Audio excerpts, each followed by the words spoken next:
Riders ready, watch the gate.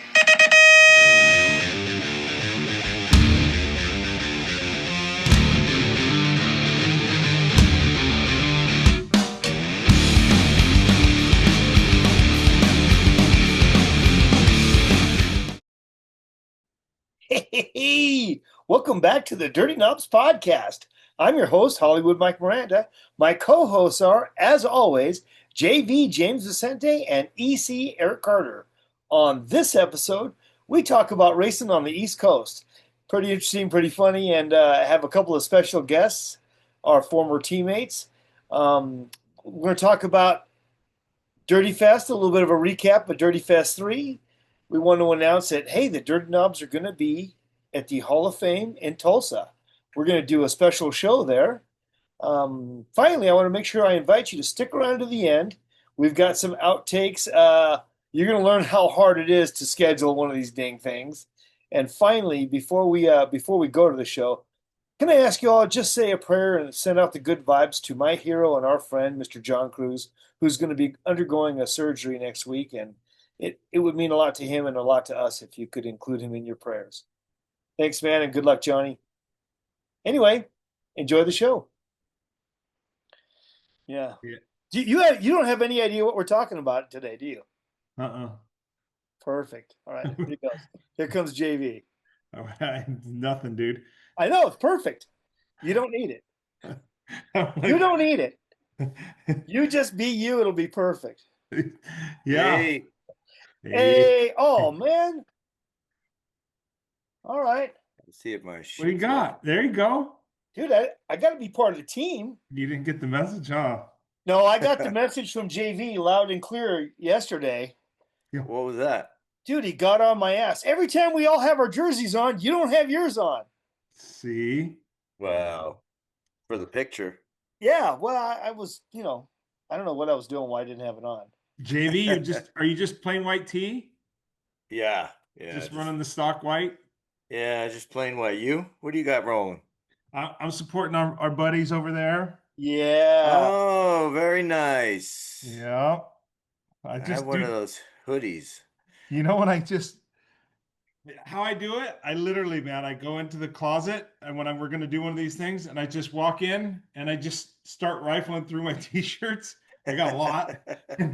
And I get to the first one that makes sense. And I was like, yeah, no problem. Boys. I like it. Let me ask you a question, EC. Yeah. When you go through your, let's say 50 t-shirts, is it around 50?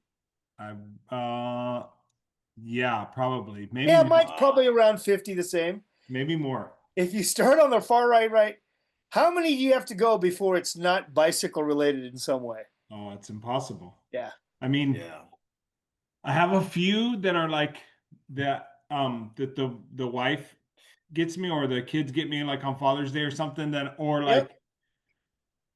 she surprised me one time. It's, like we're going to watch the Led Zeppelin movie or we're going to go to the Beatles show in Vegas. And then with the card that describes it is a t-shirt that is a Led Zeppelin t-shirt or a Beatles t-shirt. So that's nice. That's the only time. Other than that, they're either BMX branded or they were acquired at a BMX event. So it holds some sentimental value to me, which really, I know you guys run, well, maybe JV doesn't, but I know you, Hollywood, you run them to grease rag status before you pull them off the rack. That's right. Sometimes that happens immediately. I have a rule that when I take a new one in, I take two out. Oh. But somehow I still have way more than I could ever have. Dude, I wish. Yeah. And I do the other t-shirts that I have that are not BMX related are Magoo at Biltwell. Yeah. I would say, I don't know, once a year, he's like, dude, what are you doing? Come on down. And then he takes me through the warehouse and, dude, this shirt's bitching. You'd like this? You'd wear this, right? Throws it in a bag for me. I count those as BMX t-shirts because we get them because of BMX. Yeah. So, but the t-shirt deal, like, it's crazy, dude. My closet, I can barely part the C's. Hey, you know what? We're gonna have to do a an episode where we do a remote in your closet with your phone. Oh, dude. Mine would be mine's the exact same way. I imagine JV's has 2 inches between each hanger. Yeah. I actually have. No, not hanging, but I actually. He doesn't hang them. They're all. He folds them and then he presses them after they're folded. No, stop. I actually do have though my drawers separated. Just regular shirts like this one, and then I have work alcohol bev, and then I have BMX ones that are in their own drawer. So I know, I have to go through it. But I was thinking about it the other day. I go, wow, I really wear only like a certain amount of the t-shirts that I own. It's always the ones that are on the top. The ones on the bottom, they never get play. I dig through there. Go, oh my god, well, I got that shirt. Wow, Mike Donnell gave me this shirt when I was on CW. Exactly. Oh man, hold on a second. I've been pretty good about throwing them away if I get a hole or whatever. I used to take them and cut them up and make rags out of them. And I have a certain way I cut them. Yeah. But dude, I cut so many all at one time that I still have like a year supply. Dude, I just take them to Goodwill usually. But that's nice. Yeah, I do. I actually take them to Goodwill. I actually had a box of. I was in storage. I don't know, about a month ago, 2 months ago, and I happened to find a box of Snafu T-shirts from way back. And wow, dude, I took those and I didn't give them all away, but I gave some of them to homeless guys. Oh, cool. You see? Hey, nice, man. When I was going to Mexico all the time, Sierra and I would go over there like every other week. Yeah. I would take trash bags full of t-shirts and give them away. Yeah. And it'd be funny, the next time we'd come down to a little surfing village, we'd go down there and there'd be these dudes with, Yeah. So funny, man. So good. Yeah. What are you wearing, Mike? Is that an Amy shirt? Oh, yeah. Okay. Yeah, I got the old school logo. I don't think that looks like a never worn t-shirt though. You know what? Honestly, it's one of my. It's super thin and like a cotton blend. It looks good. I wear it all the time. I like it, and plus the blue, it brings out my eyes. Oh yes, dancing. Of course. Dancing for me, boys. Oh wow! It's a little late to be drinking coffee. What is that? Yeah. Oh, I found these. These were I don't know, before Ethan moved to go up to Washington, him and his buddies had a night here at the house, and I don't know why they got Guinness, but I found these in the fridge. Oh yeah. So I was like, oh yeah, some Guinness tonight. Stepping it up. Yeah. Dude, that's an import. Mm-hmm. Dude, I thought you were having a macchiato. Things are called. I don't drink coffee afternoon, man. After 12 o'clock, I don't drink coffee. I drink it 24. I can drink it. Sometimes usually only have one cup a day, but sometimes that one cup is at like 9 o'clock at night. Dude, oh my gosh. I couldn't drink it that late. Yeah. I know. My wife can do the same thing. She can drink coffee all day and then go to sleep like that. Oh my gosh. It has zero effect on her sleep. That's talent. That's a talent to be able to do. It's not the coffee that keeps me awake. It's the 3 or 4 donuts I eat with it. Right? What do I look like, a cop? Come on. Well, fellas, hey, listen, a couple things to cover with you guys. First of all, welcome back. Dude, yeah. It's been a minute, right? Yeah. And I don't mind telling you, we don't need to apologize. You were busy. Yeah. I mean, if you are our watchers and listeners don't know, dude, we're busy. We're busy. The amount of work it takes to put on Dirtyfest has really ramped up. Because the event's ramped up, and so for 2 months before, for at least a month and a half before, we don't have time for anything. Much less doing the podcast and getting guests and all the other things that go into this. We just concentrate on getting the event done. And by the way, congratulations, you two, and to our friend Justin Shepard. Congratulations on a kick-ass event. You as well. You as Yeah, well. yeah. No, it was great. It was I mean, dude, it was more than great. It was phenomenal, actually. Um, I mean, the weather was perfect. EC, the change of the date actually worked out, I think, see? pretty well, right?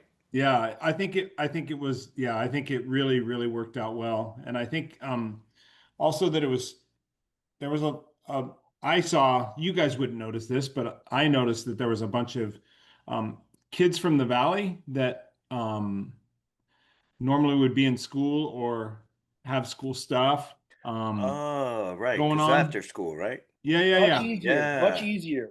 Yeah. And so it was they were on summer break. Um right. so that was pretty cool. Um and a lot of the kids that would be going to Dirtyfest are also they race in the high school league. So they're still racing on our when we used to do it. So that was good. Um but yeah, what a great event. Man. I mean, Dude, the track. Just let me just say, the oh, track with come the new on. starting gate placement, and wow, Yeah, that was good. That I mean, definitely wow. that was rad. I think it was accepted. I think people liked it. Yeah, I think it was good. I'm humble in that stuff. Yeah, I'm already looking for changes and stuff. I like that we kept everybody safe. That's the key, right? Yep. That's That always is the our key. motivation. Whenever I know you guys give me free reign on the course, but we always do go over it and look at it, after we built stuff. And there were some changes actually. We made some changes. Mike, you saw some things you were like, man, maybe this is over the edge of where we're at. So we made some adjustments, but thought it raced well. Oh, it raced great. I mean, all the Yeah, passes, all the excitement. That was great. yeah. It would. I mean, EC always thinks about those things like, what would I do if I was in fourth right here? Yeah. In the semi. I mean, all those things that EC takes into consideration makes it for great racing that people just they don't know it until they know it, and then it's like, wow, that was awesome. What a great weekend.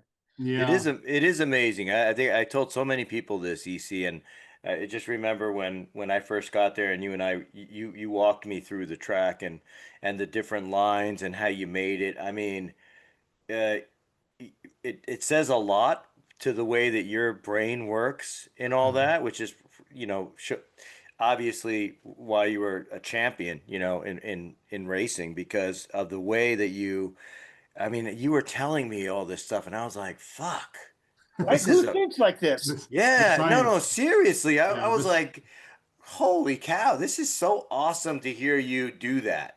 Yeah, You the know, science behind it, right? Because yeah, there is a science behind it that's based on entry speed and exit speed, and then how when the next obstacle is coming out of a given corner based on the entrance speed and the exit speed. So and the angles of the berms and all that kind of stuff. So there is a science to it. It's not just yeah, thrown together and guesswork. And there were a lot of subtle changes. Straightaways were moved over just a whole straightaway this year right. just to create different entrance angles into corners. And I don't know if everybody realized that, but it definitely changed the way people came into corners and how they exited. So, Well, that's what you were saying. You go, this was moved over from last year, and people when they come out of the turn are going to be facing in the wrong direction. right, you're going to have to make an adjustment. You have to make an Yeah, yeah. adjustment. Exactly. No, it was good. But the overall vibe, man, it was good. I like, hats off to you guys as well as Justin on the stepping up. I mean, the container that we had with the branding and the Dirty Rango. Um, dude, the Dirty Rango was it was amazing. It just fit everything, man. And we had the food court, right? I can't believe we got that The piece of tent, you guys put the tent up. I dude, mean, that piece of crap Chinese tent that what? we bought for $50. It made it the whole weekend. It made it the whole weekend. It was tight. It Yeah. wasn't like flopping around. It Yeah. was tight. And there were always people underneath it. There It was was. It was good. No, yeah. that was a really, really smart play that you put in there, Hollywood, as far as like, when you're laying out the venue like you do, and were like, Yeah. we need a food court, and luckily we had those concrete um, picnic tables just laying, those concrete picnic tables Those were laying right on great, the campground. EC. So Wow. yeah, Those so I are was able to awesome. bring those over. And it made for a really, really important addition to the event that, as you guys know, we're always trying to, what can we do better to step it up so people go away going, wow. And I think that was a really, really big step up, was the food court. Yeah. Yeah. Well, Agreed. for me, the biggest highlight, the biggest step up for me wasn't my idea at all. It was 100% JV.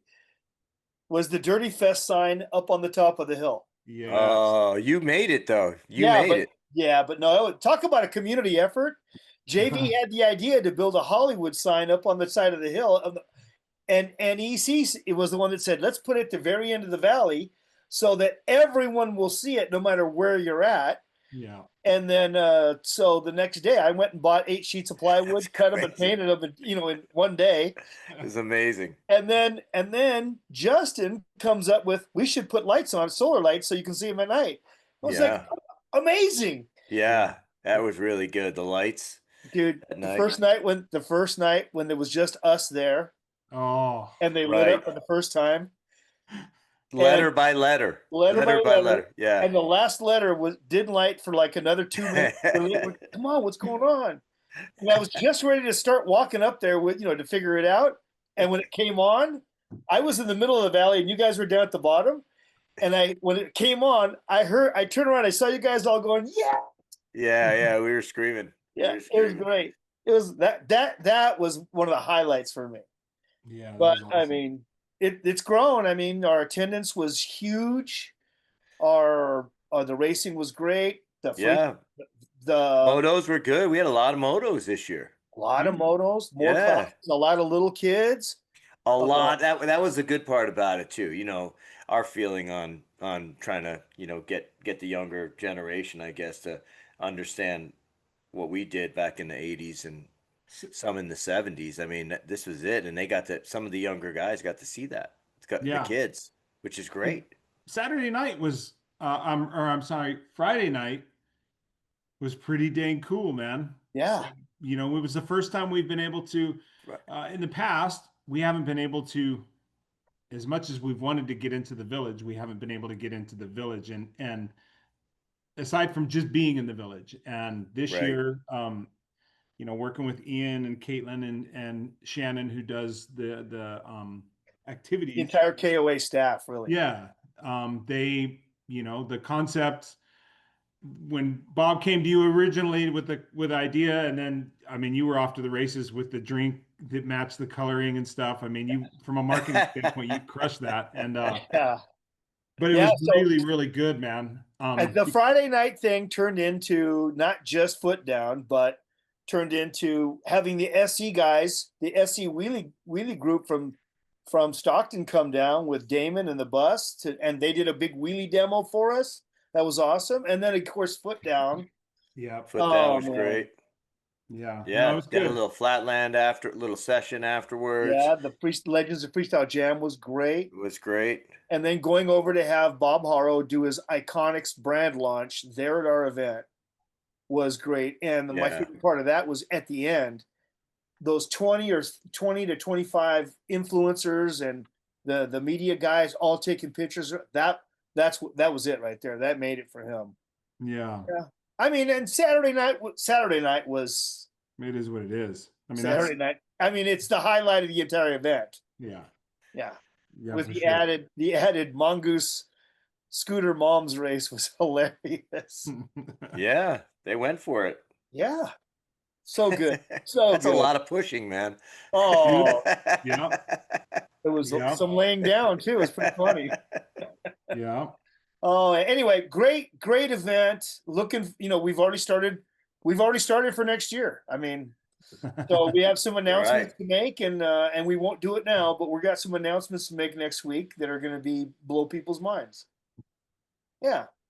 Well, before we get in the show, there was one other thing I wanted to make sure we touched on, and that is to say congratulations to the Hall of Fame people that are getting in. They just got inducted. Yeah.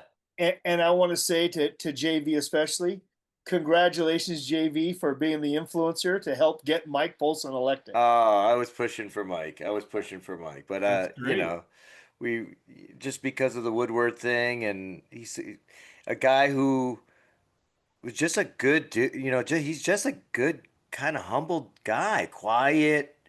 You know, and I'm glad he got in. We were pushing for him, so And he happy. was fast as shit. And yeah. As an amateur, I mean, and I don't know how many magazines picked every picture almost of every race you see the guy was in it. Yeah. So, yeah, Well, super and happy. turned pro and did well, and actually he won a national as a pro. So Yeah. he did all right. But listen, he was great at Woodward. He was Yeah. great. We loved having him. Loved having him as part of our Woodward family, and one of the first 4 to get in. So it was great. Loved it. Hoping we'll see him in Tulsa. Yeah. Yeah. Hoping. Yep. All right, fellas, are you ready for this? What do we got? 2 years ago this month. 2 years ago this month, we did an episode, and I've been trying to get back to this episode for quite a while. 2 years ago, we did an episode called East Coast versus West Coast. And we got a lot of comments on it. We had some heated debates about it. And it fired up some controversy with a lot of guys when JV and I went back to the New Jersey BMX Hall of Fame event. It was the topic. I mean, it was quite a topic about what we thought really about what your opinions were, EC. Yeah. Yep. And they were letting us know, and I didn't realize until then. People were fired up in my opinions, huh? Yeah. Yep. And what parts did they not like? Oh, you know how it is, brother. Well, hold on. I'm gonna get in trouble. No, I'll save it for later. I don't want to get fired up. I don't want people fired up at me right now. Hold on. I don't care if people are mad. Well, you know what? One of the funniest things was, like you and I were talking about, that we didn't know if there was a North New Jersey and a South New Jersey, if there was a rivalry. And Eric, you talked about it on the podcast. And JV said, it's not. It's not like it's not really like California. Yeah, it's not like California, NorCal and SoCal. It's not. Well, brother, when I went to the New Jersey Hall of Fame, I found out it really is a big rivalry, but it's not over BMX. Oh, it's over a food. It's over a sandwich. It's over a sandwich. That's true. That's true. Taylor ham or a pork roll. Correct. Taylor ham or pork roll. You're one or the other, and it's based on some longitude, latitude in the state. I don't know, but there's some kind of line. Yeah. It's the same sandwich. It's just the name. It's exactly the same sandwich, except they argue over the name. Right. The meat, if you're in North Jersey, so basically, I mean, I like to say, call it Rutgers. Call it Bakersfield. Yeah, Bakersfield. They call it a Taylor ham. Taylor ham, egg, cheese sandwich. And then if you're in South Jersey, they call it a pork roll. But so it is technically, the meat is pork. Taylor ham is actually the name of the company that made it. It's kind of like rollerblades and rollerblade and inline skating type of thing. It's kind of the same shit, but we call it Taylor ham and they call it pork roll. So if you ever talk to someone from New Jersey and you go, "Are you a pork roll or a Taylor ham person?" and they say pork roll, they're from South Jersey. Yeah, That's... I know. I could tell. I don't even have to know where you lived in Jersey, but you said we, and they. Yeah. See, when you said Taylor ham, we call it a Taylor ham. They. That's correct. Good catch. Yeah, that's a good one. Well, I guess we have two guests here tonight. I know they are pork roll. They're pork roll guys. Oh, do you see JV turn his head?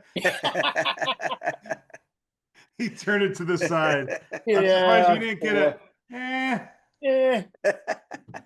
Well, I wanted to revisit the subject. We had I'd called and made the offer for a few guys to try to get them on to have talk about East Coast BMX. And I'm gonna bring two guys in right now. EC, you probably have no idea who I'm bringing in. What do you got? I don't think he knows. No, I don't think he knows. What's up, teammate? That's right. Once again, someone that was on. We were all on the same team. Yes. Dang, look at this guy. Look at that picture in the back. That is fantastic. Look at that picture. Arguably one of the fastest. And when I can't even argue that he was one of the fastest. Yeah, for sure, for sure. And a dominant racer from the East Coast, Mr. Jarrett Justice. Of course. Hey, Jarrett. Thank you, sir. Thank you. Hello there, guys. Good to have you on, buddy. Yeah, so glad to have you on to argue. It's good to be here, man. Honored to be here. Thank you. Thank you. Great to have you on as part of the representing the East Coast. Yes, it's a long time coming. Good to represent. Oh, look at this guy. Oh, here we go. We got a tough guy. We got a tough guy on I here. got it right here. It says so. Judd, read what it said. Read what he signed This is on. my prized possession. I actually took my framed daughter's D1 college jersey down to pick this up. And it says, to Judd, the tough guy from Philly, Eric Carter. Oh my gosh, that's fantastic. Oh, this is going to be fun. Yeah, and Judd, I got to give props to Judd as well. That Judd was certainly a dominant racer for a long period of time. That's untrue. And see, he already has to argue with me. No, because I only raced for 3 years. And, well, then you came back and raced again. Oh, as an older guy, yes. See? Okay. Judd, you only raced for 3 years. I cannot believe that. Yeah. Only 3 years? I got my beginner's trophy in '82, and I won the national championship in '85. And you got picked up by Profile when? End of '84 through '86. I raced. I didn't even race the full '86 season. Holy! I did a lot in a very short time. Wow! Yeah, you did. Drove me crazy a lot. The fact that you guys raced together a lot was great. You guys were both dominant, both heavy duty racers, and both friends of ours. That's the best part. Both friends of ours. Yes. And for us being West Coast guys, EC and I, we didn't get to see you all the time, but when we did, it was always, always great to see you. And Judd, getting to spend as much time with you as we got to do later on in life, you made our lives so much more fun and entertaining. What, at work? Yeah. Yes. Yeah. Okay. That was Absolutely, man. Working with you at Hyper was. No, we had good times, man. We had good times. Oh, fantastic. But we're here to talk about East Coast BMX. Yes. And we did that episode 2 years ago, and the first thing we talked about was what was the East Coast. And we had a heated argument as to where East Coast starts and stops. And the consensus was Poughkeepsie to Philly. That's it. That's East Coast. I say to Virginia. I'm sorry. Go ahead, Jared.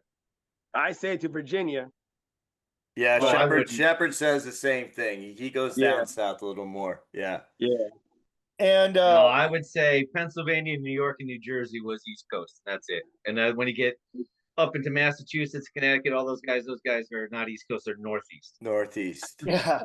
And what gets me is when you talk to guys from Pennsylvania, if they're from Pittsburgh, they're not East Coast. No, they're not either. No, they're not. And yet they're Pennsylvania. Yeah. So it's like if you can only go a little tiny bit west of Philly, and then I know you're not East Coast. Jarrett could probably say if you didn't race the Armory, you weren't East Coast. I agree. That or Hal, yes. Yeah. Yeah. Yeah. That's crazy, dude. Isn't it?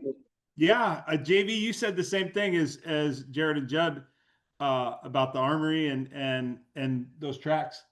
But yeah, I'm sure this might have been the thing that Mike that you were talking about that was the dispute for me and what my comments were, because it's like So what's Florida?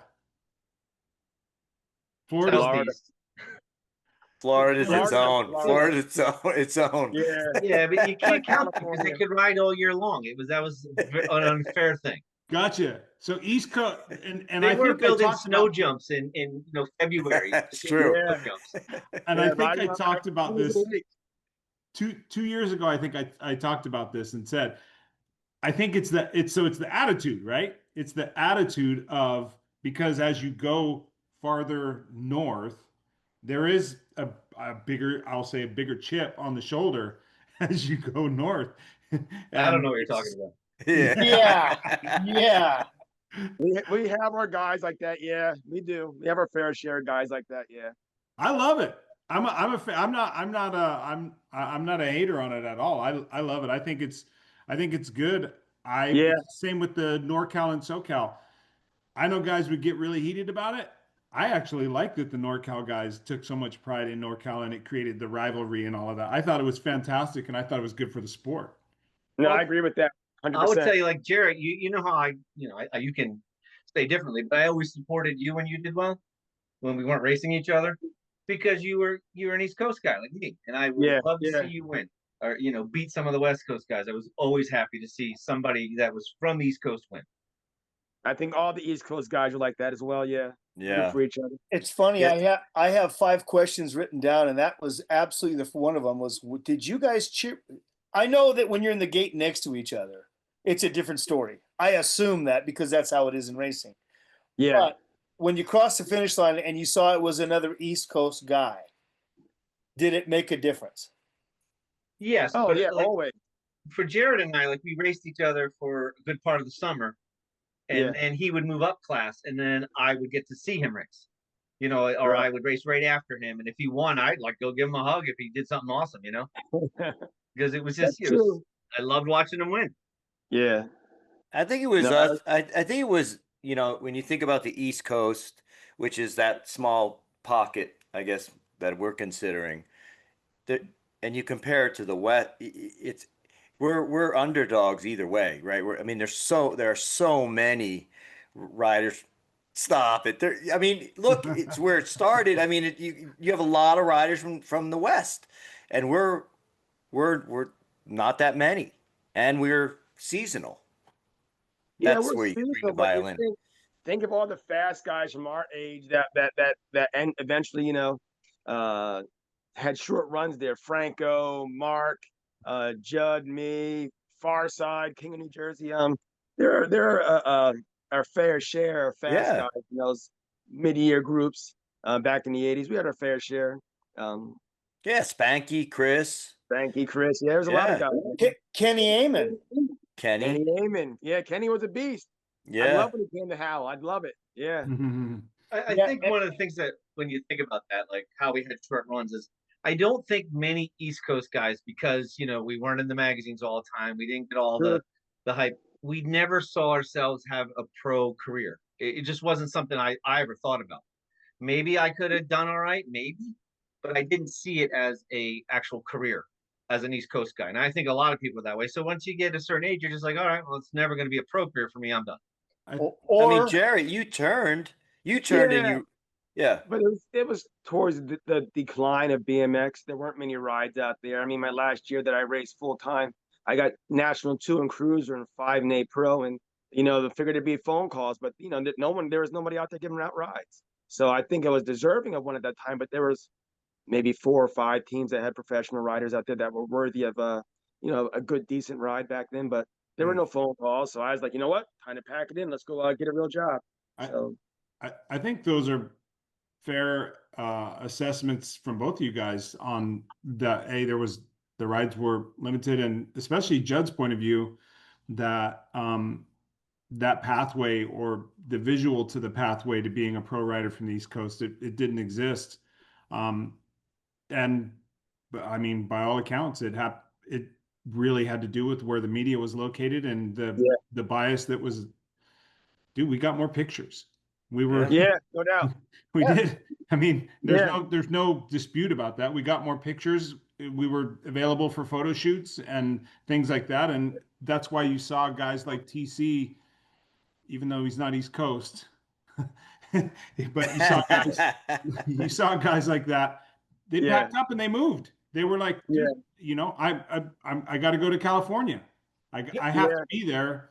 That's the only way this is going to happen. So I think they're fair assessments from both you guys on. Yeah, and then he did have a decent pro career when he moved out west. But if he would have stayed in Florida, I don't think it would have happened. I agree. I think, you know, he came out, him and Big E came out and they befriended Gork and Yeah. a lot of pictures in the magazine. And all of a sudden value goes up and it's like we're getting sponsors and things like that. So I think those are fair assessments. I mean, Robbie Morales could be one that you could say the same thing. If he stayed in New York, you know, he might not have broke through. Todd when he Lyons went to at POW California. House. The Todd Lyons at POW House. Well, John Salami is a great example.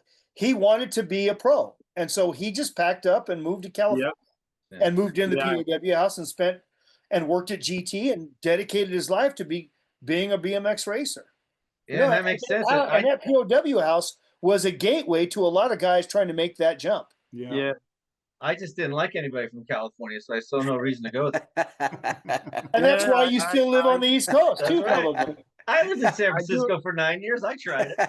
You did, actually. I do agree that move to California. That's not California. Yeah, that's not California. True. I'll agree with you. I do agree the move to California was the right thing to do, but I wasn't ready for that commitment. But yeah, I agree. That may have been a big game changer for my career, I'm sure. Sure. Yeah, for sure. It's unfortunate that that was the case because I think there are a lot of guys, I mean, that have potential that could have gone a step further and extended their careers. You know, it's a pretty common story, not just on the East Coast that you guys define it, but that whole region, you know, up and down the coast. There's a lot of really good riders that just disappeared after their amateur racing. They just didn't make not that they weren't capable, but they just didn't make they didn't make the jump. They didn't make all the way. Even Shelby James is a good example too. Dominant amateur. Yeah. Probably could have been a great pro, but I don't know. The most dominant amateur. I would say unbeatable. That guy. Yeah. When I rode on the same team as him, he put a lot of pressure on you because he never lost. So you were like, I got to at least win a little bit here. You know, he's gonna look like an idiot. Yeah. No, he was just he was a beast, man. I mean, he just never ever lost. I mean, he was unbelievable. But you're right. Like even a guy, you know, like Milham, right? Like Milham, he turned pro, but he didn't have nearly the pro career that he did as an amateur.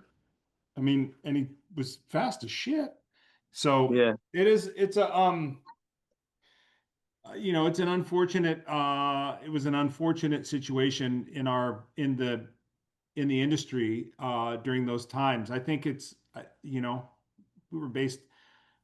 all media was based out of SoCal and most industries are based out of SoCal, and in this day and age it's less important now because of social media and the way the dynamic of it is. I mean, you're not waiting on magazines to come out. It's, you know, it's instant in front of you, which personally I don't like social media so much, but I think it's opening doors for people that they don't have to live in Southern California to have a successful BMX career. Yeah, I agree. Well, so let me ask you, since you guys are talking about Shelby and TC, again, not East Coast according to you guys, what when you say your little world of East Coast, who do you think was the greatest East Coast rider? It's Farside. There's no question. Well, male or female? Well, whoa. Who said well? Kathy Shackle. Oh, okay. Yes. I'm sorry. Yes. Okay. All right. Okay. Yeah. Behind I'm sorry. her, Farside. But a female Shackle, male Farside. Yeah.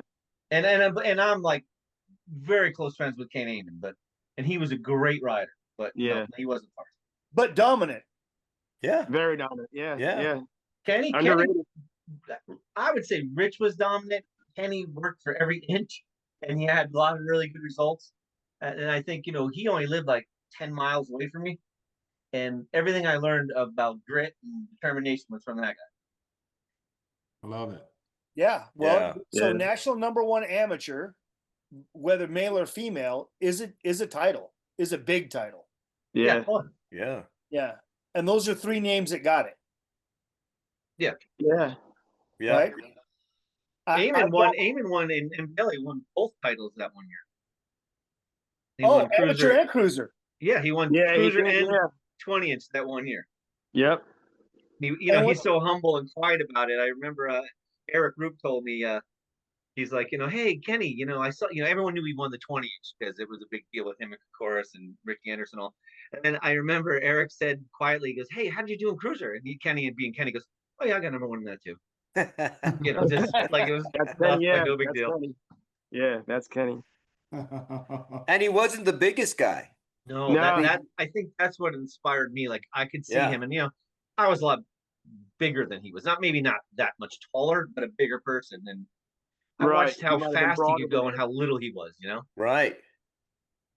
But he put every ounce of effort into it. Watching him pedal and his riding style was, amazing. Oh man! Yep. All right, and when you say so I'm gonna try to make the argument here. And Kathy Shackle, definitely dominant amongst the girls. Oh, for sure. The powder puffs in the day. Yeah. And can you believe it was called powder puff? Now that you think back about it. Yeah. And you think she did dominate the East Coast races, and then I don't remember. I don't know how many times she dominated everything she did. I don't remember her losing anywhere I went when she was in her prime. Yeah, I don't care where we were; she was winning. Yeah, she won a lot. And then you factor in Rich Farside. So how good was Rich Farside? Put it this way: from the East Coast, you got a guy that rode for Hutch and Diamondback. Yeah, Diamondback, and right. Won the world championships. And as far as I know, he won the world championships. What was it, in Vegas that year? And all 7 other people on that gate are in the Hall of Fame, and Rich is not. He beat. He beat all those other 7 other people, and they're all in the Hall of Fame, and he's not. Oh, that's Farside's overdue to be in the Hall of Fame. He's beyond New Jersey great. He's national great. Yeah, Farside deserves to be there. That's a good argument for it, Judd. That is, yeah. I mean, he like certainly broke through. Terrible 10. Remember the original Terrible 10? Yeah. How many of those guys are in the Hall of Fame? That's a bad subject. Let's not talk about it. Yeah. We're going to get into that, probably. It is what it is. Just so everyone knows that watches and listens, we very affectionately call Judd number 11. Now, and he I don't want to derail your current conversation. You're not derailing it, dude. You're bringing some spice to the soup, man. You're bringing. I've heard some of your comments, and I want to make set the record straight. I never ever said I was better than Eric Carter. What I claim is that the terrible 10, you guys even said this on your podcast, was if you lined up all the amateurs, what 10 would come across the line first. And I can say that there's no way a 15-year-old Eric Carter beats a 17-year-old Judd or a 17-year-old Jarrett Justin. It just wouldn't happen. I will say, when that came out, I was not racing. That's my only argument there.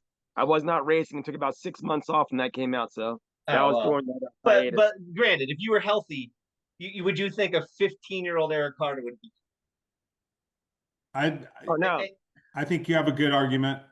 I do. I don't argue the fact because I wasn't racing at that time. But I always look at it this way: like the way that second year Terrible 10 went, it was all West Coast and Jamson Henkel. That was it. And there was like 15-year-olds, 16-year-olds. They weren't the fastest amateurs, in my opinion.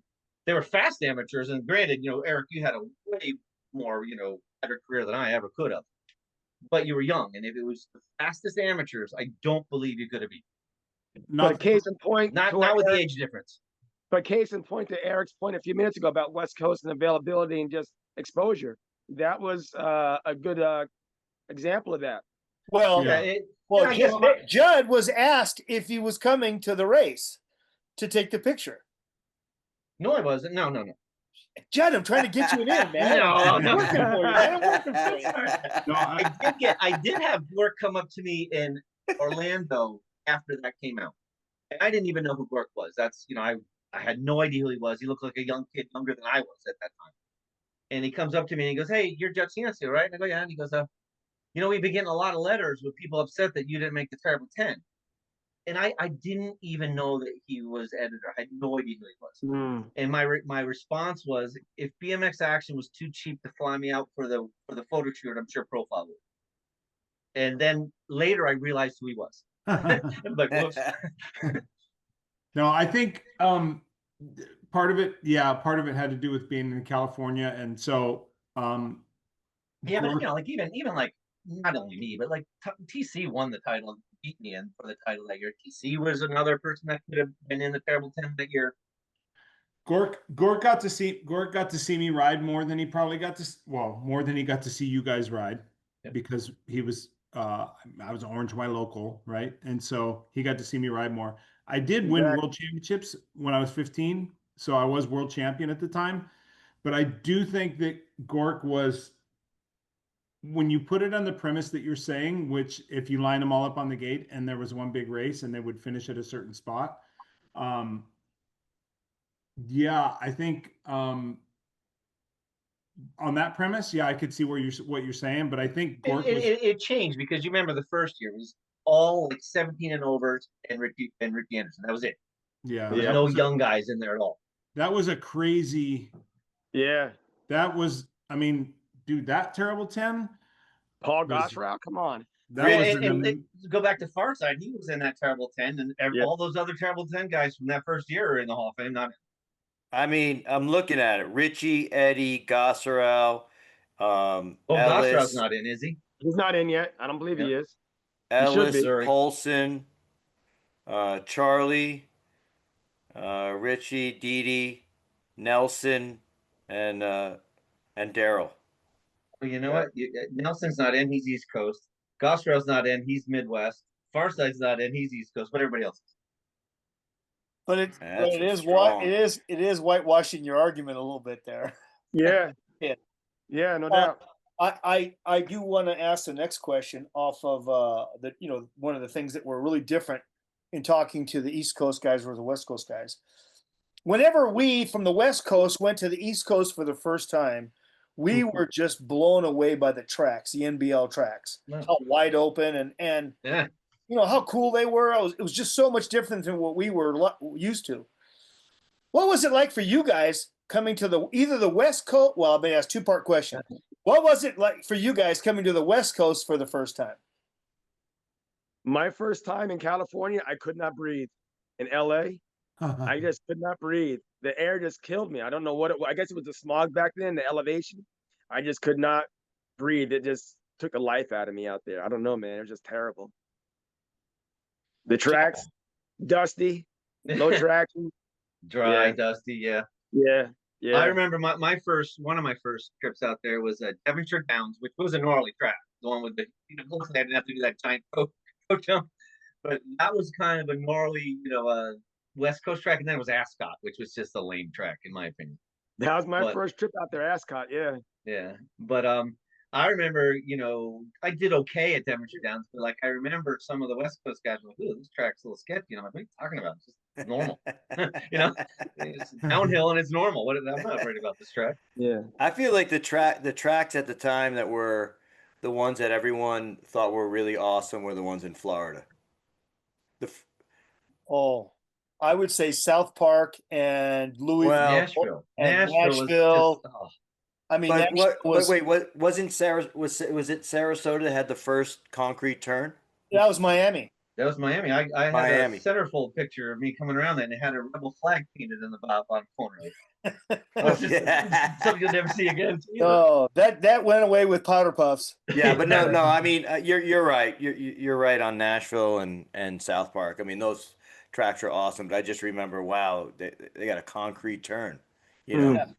So the second part of that question was, what about when you went to an ABA indoor race on the little rodeo arena tracks? Did you guys ever race the U inside of the U? They were all the same. The jumps might have been changed, but they were all a U inside of a U. We did. I think you were there too, Jarrett. There was one in like North Carolina, like Raleigh, that was indoor. It was horrible. It was. Horrible. That track was awesome.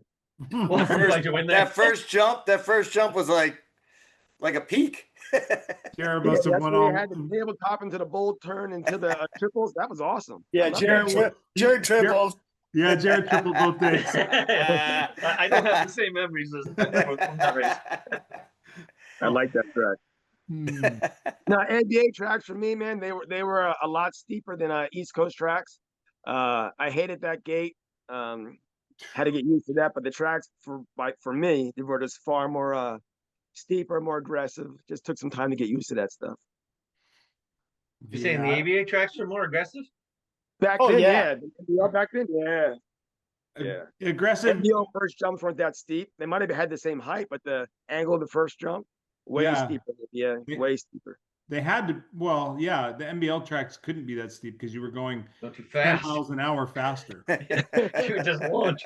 Literally 10 miles an hour faster. I mean, it was eye-opening for me to the first year I got to go race NBL stuff. I was when I was on free agent, and there was a learning curve for sure with how fast you were going. You just never.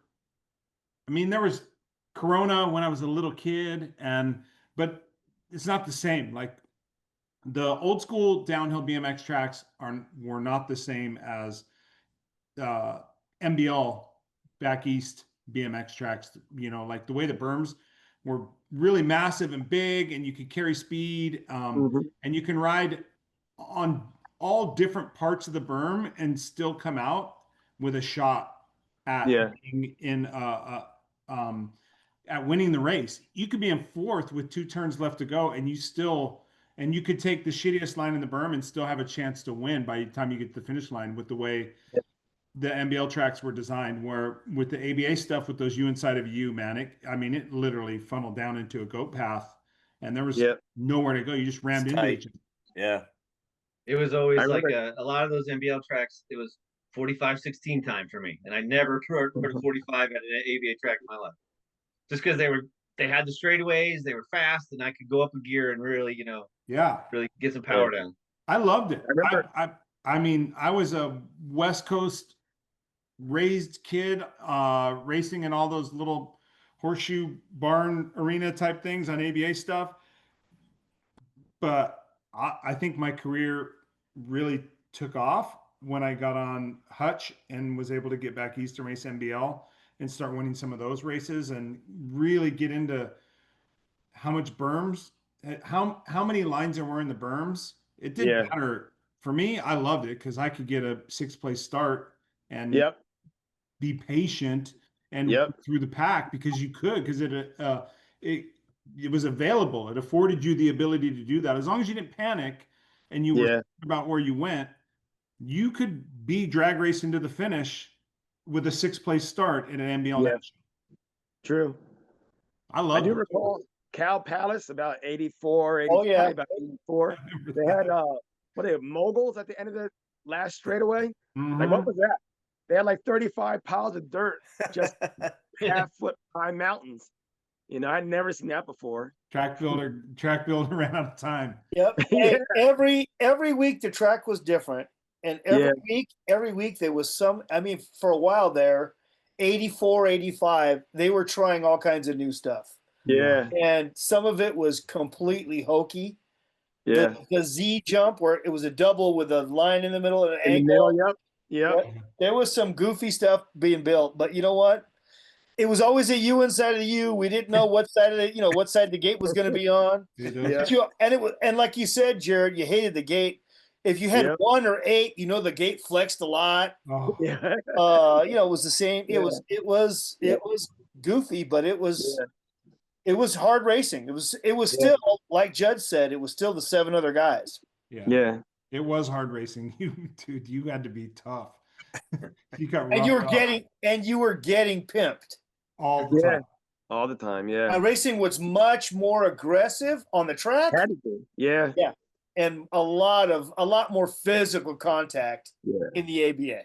Yeah. I agree. And I think part of that when from an outsider's view, say I'm an NBL guy mostly, was that the have to win the moto stuff. Yeah. And I remember going to ABA races as younger and watching parents yell at their kids because they got hurt. You know what I mean? Yeah. And in the NBL, you could get a third. Hey, I got a third. I got 3/3. I qualified. Right. ABA, you had to be one. It was 1-1-2 or whatever it was. And if you weren't one, I just remember watching these parents yell at their kids, and it was pretty like it made the kids like tougher in some ways. They were like nasty, some of the younger kids. None of the older kids were nasty because I would put up with it. But well, it's a good thing that parents don't yell at their kids at BMX anymore. Yeah, right. Yeah, but it was a different kind of frame of mind. You know what I mean? Like NBL was just like, hey, just get force. And it's different. But it's a But whole. that You know what? system was tough. Remember the ABA Grands? It was Greg Liggins, me, and Richie all on the same motos. The first moto, we all crashed. Somebody wasn't going to make it. Oh man, That was the worst at an ABA race, right? When you had a stacked moto and you all wrecked, and you knew you were So like, you're counting it out. somebody's going home, somebody's going on the trailer, man. So I transferred the second moto. Third moto, man, it was all out war between Richie and Greg Liggins. Liggins went home, but yeah, it was kind of crazy. I had a moto at Stockton one year that was me, Mikey, Cecil, and Terry. That was our moto, dude. Yeah. Two SoCal, two NoCal. It was, man. And there's a picture, there's a classic picture of me and Terry. I don't know if it's in the third moto or in the second moto, but he's trying to go around me on the outside of the bridge, and I absolutely just slammed him into the wall. Wow. And I'm on the inside. He's trying to go around the outside of me, and I just blasted him into the wall so that he would not come back and beat me. I transferred out. But yeah, dude, it was when that transfer system, I'll tell you, I'm surprised that the three moto system hasn't been adopted now that the NBL is not in existence. That's a holdover from ABA racing. And I think that I like the three moto system better than I like the transfer system. Yeah. I would agree with you. The only thing I didn't like looking back now is that NBL, when you were running for titles, the motos counted so much. Yeah. There were so many points. Yeah. And you get 1-1-2, but when you're main, you're like, oh, dude. wasted day. Wasted. The whole weekend's gone because I got a second in my stinking moto. So Perfect spawn. But I when I came back to racing later, and even at the Grands, for instance, like I was only racing cruiser for a while.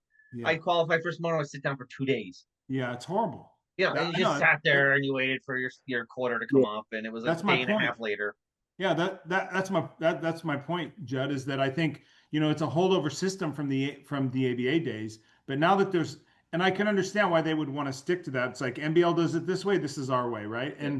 And there's a difference. It's like hamburger joints. They have their they do. This is how we do our hamburgers. That's how they do their hamburgers. Yeah. And we're gonna. Yeah, I did like the NBL because I like being engaged in racing. I like if I'm gonna be there all day, I'd like to race as much as possible. If you're gonna spend money for an entry, right? And if I'm a parent or an adult who's racing BMX and I'm spending money for an entry, I want to get more track time. Right. So the three moto system, I mean, I don't know why it hasn't been adopted into the USA BMX. It's that way in the UCI now, right? Yeah, the UCI does three moto system, right?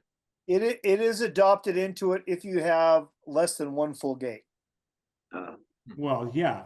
Well, yeah, in the ABA, but I'm saying UCI, like pro rules, they do three motos. Yeah. Yeah, well, you're all there to race, so why not race more? Right. Yeah. All right. I think I did hear that that Roop, like now, doesn't even go to his first moto. Yeah, he's done that. Yeah. He just decides I gotta pace myself. Yeah, he just sleeps in. goes and has breakfast. Gets a massage. That's crazy. He shows up. Gets 9 holes in. Plays 9 holes. And then he gets second. He can get first or second in the second moto. Yeah. There is no third moto, by the way. Yeah. Not anymore. Yeah. Yeah, he gets second or he wins or gets second in the second moto, and then he goes back and he has lunch, gets another massage, because there's only 2 gates, so he's waiting for. He doesn't have to race a quarter or semi, so he goes to the museum, shows up for the main event. That's awesome. Yeah. Crazy Big Daddy. Yeah, I tell you what, when you race like that, you never get sore. Yeah. It's just two laps, you're done. Big All Daddy. right, I had another question, East Coast, West Coast, and I don't know how much of a difference it is for you guys, but I noticed East Coast bikes and the riders. You know, when you looked at West Coast guys, and EC, you can tell me what you think of this. You know, there wasn't a lot of. There were maybe one or two guys that would set their bikes up kind of different, but everybody kind of ran their bikes the same. But when I would see guys from the East Coast, you would see a lot of different things. Seats super low, bars jacked way forward. You just didn't see that in the West Coast. Yeah. And I think it affected a lot of guys' style from the East Coast too. Am I EC? Chime in. Yeah, there was definitely I would say that there was a variance, more of a variance from the East Coast than there was from SoCal. There was a certain way. I don't know if it was. You guys are killing me. I don't know about that.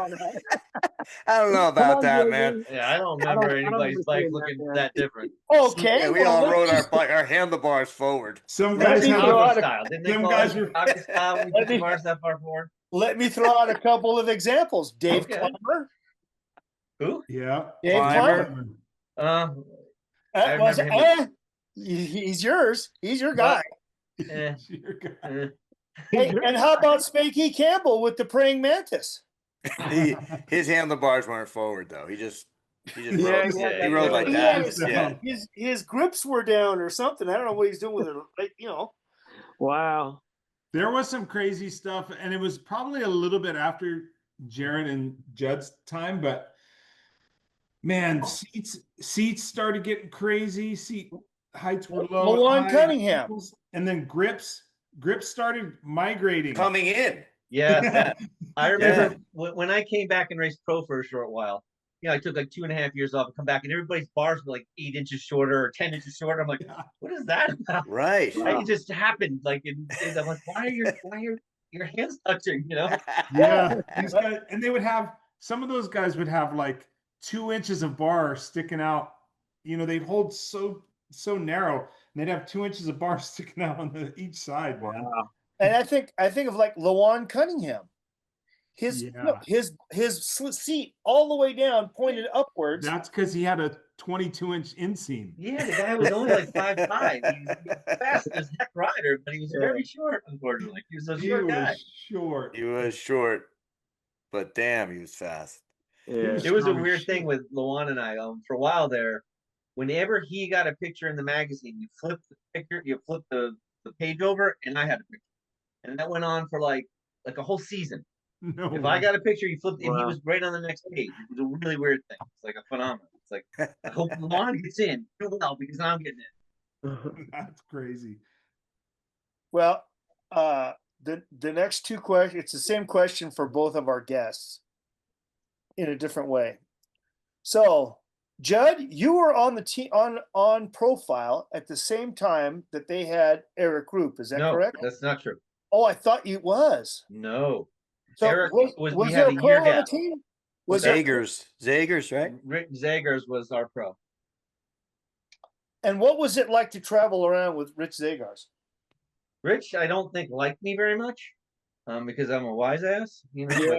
But I'll tell you what, that guy stood up for me a couple times. There was one time, it was at the Christmas Classic, and some big name rider just ran into me for no reason and knocked me over. You know how you used to do circles and warm up Yep. in that little thing? And I won't name names, but somebody just blasted me. You know, I didn't even race him. He was older than I was. And knocked me on the ground for no reason. And Zagars came flying out of nowhere and pummeled him. Like, just took him right off his bike for me. And He was a shook the big crap dude. out of him. He was a big dude. Yeah. Rich Oh, was Rich, a big guy. Zagars was intimidating, man. Yeah. But I think I annoyed the hell out of him, but he was always good to me. He was a good dude. Hey, don't feel bad, Judd. Eddie did the same thing to James. Yeah. Did he for James or knocked him off his bike? No, knocked him off his he bike. knocked me off my bike. Pro practice. I was fucking, I don't even want to tell you the story. It was I wasn't in I'm pro just- practice. I was just warming up for my pro motor. practice, Somebody had- and I wasn't a pro, and he fucking made a thing out of it. Yep. I had the same thing with Harry Knock Larry me. at Egg Harbor one year. I got to the race late and I was doing pro practice and I was getting really good starts. Next thing you know, he started screaming at me and had Bob Tedesco throw me out. And, Yeah. come on. And he just put me into the tires. And poor JV didn't have a Rich Zagars with him. Yeah. Hey, but it is true what Judd said, that the pro was the big brother of the team, man. So you're my next question. I know who yours was. You had the pistol. Yeah, Say again? yeah. You had the pistol. Well, you at first. Oh, I know, but what I was more like a You, Clarence, Tracer. And then I had the pistol, Clarence. Yeah. it didn't seem like we were pros. It seemed like we were just all the, like a van full of cousins, a van full of brothers. Didn't seem like it to me. It didn't. Yeah. I'm sorry. Maybe you have a different perspective. But back then, when it was you, me, Clarence, Yeah. Tracer, Andy Yeah. Zirzo, Justin Shepard, I didn't feel like there was a hierarchy. It didn't feel like that way to me. Was it that way to you? I felt like I was with a truck full of gods. You guys you saw in magazines every day, and next thing you know, you're in a van with these guys. I was in awe, man. God, it's funny to hear that because we never felt that way, man. It didn't seem that way to me. No, you're very humble, man. All you guys, Clarence, very humble. But when you were on with Pistol Pete, that's where I was really curious. Yeah, there was a hierarchy. Pete was different. Yeah. Interesting. No, but Pete was he was the dude back then, and he taught me a lot, man. I got better with Pete. Spent a lot of time together when he's on the East Coast. Did a lot of training together. Rode a lot together. When our bikes fell off the back of the van, rode the same bike for a while. What happened?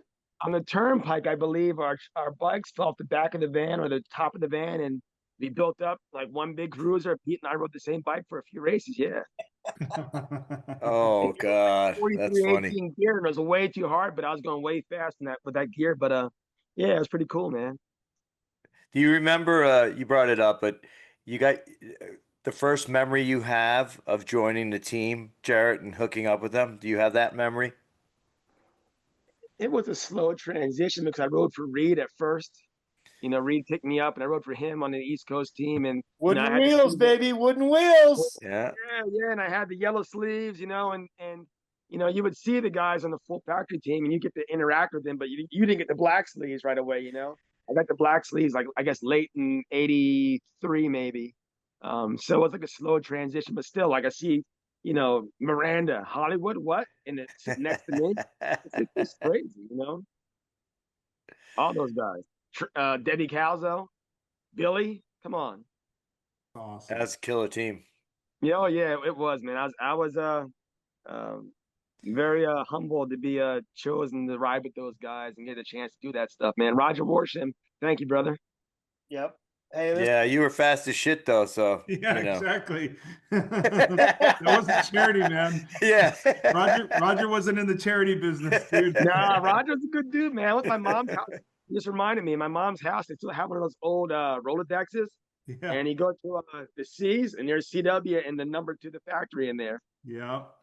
Roger was a business guy, though, dude. He put you on the team because you could contribute. That's how Roger was about stuff. So you earned a spot when you were in CW. You earned a spot because you could get stuff done for him. And he was always looking. He was always looking for the hot local to put on the team. Yeah. Yeah, he could find these riders out, in different places to put on a team card that would do great for a spurt, and then I think he learned that, like we had that Orange Y, we had the CW Summer Series and stuff, and I think he learned the value of having, even though there was guys that were really fast at Orange that would go to nationals and choke and couldn't do good, but they could go really fast at Orange, and dude, they would sell bikes. Yeah. And I think he liked the concept of that as well. Like you were saying, Mike, where he realized the value of, dude, if you have a fast guy that's the fast guy in that territory, in that region, kids are going to look up to him. It's going to resonate with kids. Yeah. Roger I agree. Keen on that. I know at Hal, there was tons of guys riding CW stuff around Hal. That was my local track. I was there 3 days a week, and there was tons of guys rocking CW stuff. So that's Exactly. Yeah. That's how it Dude, works. I liked Howell's track. I should Yeah. say I still do. I like Yeah. Howell's track. Still there. Yep. Yeah. So Now- some of the East Coast tracks, although I do want to say some of the East Coast tracks, your East Coast tracks were not that great. Braddock. Braddock was not that Braddock, great. terrible. That's my home Horrible. track. I will say Yeah, I yes. know. Braddock's was Yep. horrible. We all I went did- there though because on Friday nights that was the place to go to race fast people. But it was terrible. I mean, you had to walk Yeah. your bike or get a flat tire because there's glass everywhere in that park. Yeah, And- really You're right. You're right. In the parking lot. Yeah, and it had the worst gate ever and the most Yep. unfair first corner, Ever. 90 degree, 4 Yeah. feet away from the gate. Gate eight, you're screwed. But we all went there because that's where everyone went. Like Yeah. I was always, being from upstate New York, and you probably guys saw me, James. You probably saw me at Braddock when I was Yeah. before Cool Tool even. But Yep. I would seek out where the fast people were and try to go there and get better. And like I was fortunate that my stepdad at the time was way into racing, and he would race me like Friday, Saturday, Sundays. We would just race, and that's how I got from my beginner's trophy to in '82 to in '83 I went into the NBL Grands #1. It was that short Nuts, because dude. we raced That is serious. crazy. Yeah, That It's is actually- crazy. And then of course I went into that Grands #1. I ruptured my spleen the week before, and I couldn't even race the Grands. So and then '84, that was my first real full season because I made it to the Grands without dying, being in the hospital. Judd, Yeah, what but was your home track? We had a Pleasant Valley. It was Oh, the yeah. home track. And my uncle actually started. Well, he didn't start it, but my uncle owned the bike shop in the area, but he was affiliated with it. And I wanted to race motorcycles, but my mom will only have one. My uncle owned a bike shop, so then I Same had thing to have here. a BMX bike. Yeah. You're not allowed to ride a motorcycle. You gotta have a Yeah, bike. and then Sorry. I promptly ruptured my spleen and proved my mom wrong that I could get hurt on a bicycle. Dude, it's the same story across the board, man. Yeah. No motorcycles for you guys. No. Yeah. Dude, I was forbidden. There was no way it was going to happen. Yeah. We actually my dad used to race off-road cars, and we went to this one night. We went to this off-road track. They have motorcycle racing, but sometimes they had cars. But anyways, we went to motorcycle races on a Friday night, and for the halftime they had the mini bikes come out. And my parents had told me that the reason I couldn't race motorcycles is because they didn't have motorcycles my size. And then you saw And dude, apparently I stood up in the stands and just threw a shit fit to the point that we had to leave. We left. We had to leave. So That's um, great. but yeah, that's why I ended up racing BMX, because I wasn't allowed to race motorcycles, and it was the next best Same thing. here. And Yeah. you I'll never be honest, believed your that- parents about anything moving forward. Yeah. You never believed them again about anything. Yeah, right. Okay, you kids out there, if you want to race BMX, all you have to do is throw a tantrum, Yeah. Yeah. That get in the motorcycle. stands, and you get Ask your the way. race motorcycles. Yeah. But funny I'll be story, honest with man. that Pleasant Valley track, even though it was a few miles from my house and I had family affiliated with it, I only went there to do gate starts and I left. We would travel all the way up to Guilford, Connecticut to do locals. Good track. That was a good that track. track was so much fun with the under and over. That was Yeah, a We good would track. drive 3.5 hours to go ride Guilford on a Sunday afternoon. yeah. And I could go 5 minutes away to Pleasant Valley, or we could go 3.5 hours to Guilford. We went to Guilford. Just to get beat by Darren Waterbury. I was too young. Darren was younger than I was. Possibly yeah, we the went- possibly the best hair in BMX. You had that Bon Jovi hair, man. It He was did have a lot legit. right there. He came back to racing for just a short while, when we were older, and still fast. He came to Egg Harbor to like a regional national, and we had to race each other. Yeah. And like Waterbury, yeah, this guy's racing.